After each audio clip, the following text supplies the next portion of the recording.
Bu plastik operatsiyada bemor kam resurs sarflasa ham ancha kattagina natijaga erishadi. Assalomu alaykum. Men Abulqosimov Abdujalil. Hozirgi kunda Qarshi shahridagi Profmed Max klinikasini yuz jag' xirurgi va yuz plastik xirurgiman. Bugungi mavzuimiz blefaroplastika amaliyoti haqida.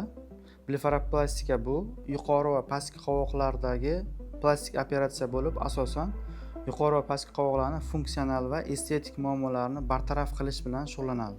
Operatsiyaga ko'rsatmalar ikki xil bo'ladi: funksional va estetik.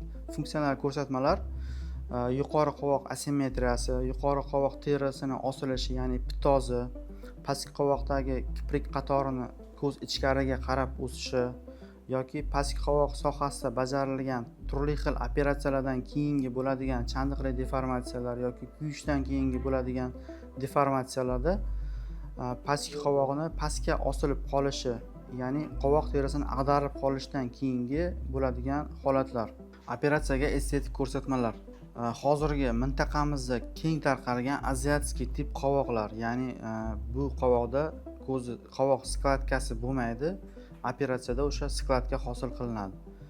Keyingi ko'rsatma yuqori yoki pastki qovoq terisidagi turli xil darajadagi osilishlar.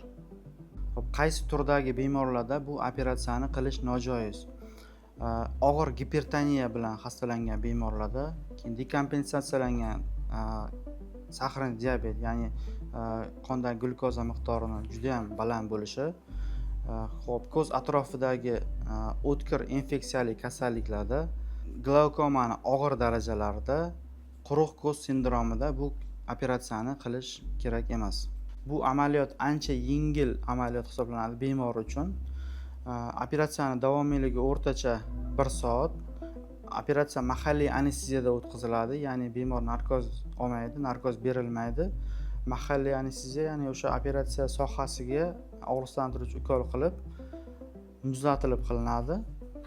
Operatsiya paytida bemor umuman og'riq sezmaydi. Operatsiyadan keyin bemorni ma'lum bir vaqt davomida klinikada kuzatiladi, umumiy ahvoli tahlil qilinadi. Agar yaxshi bo'ladigan bo'lsa, uyga javob beriladi. Bu operatsiyaning reabilitatsiyasi ancha oson bemor uchun.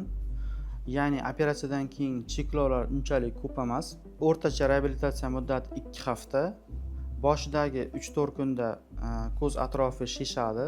Ba'zi holatlarda ko'karishi ham mumkin. Biz operatsiyadan keyin operatsiya yarasini ustiga maxsus sterilniy leykoplaster yopishtirib beramiz. Bundan keyin bemor uyda har kuni operatsiyani obrobotkasi yoki qanaqadir artej yoki mas qo'yish mumkin bo'lmaydi. Sterilniy leykoplaster ostida yara ideal holatda bitadi.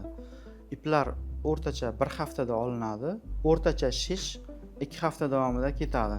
Umumiy operatsiya natijasi 6 oygacha chiqadi. Agar siz ham ushbu operatsiyani qildirmoqchi bo'lsangiz, quyidagi raqamlar orqali bizga murojaat qilishingiz mumkin yoki qo'shimcha savollaringiz bo'ladigan bo'lsa, kommentariyada yozib qoldiring, biz albatta javob beramiz.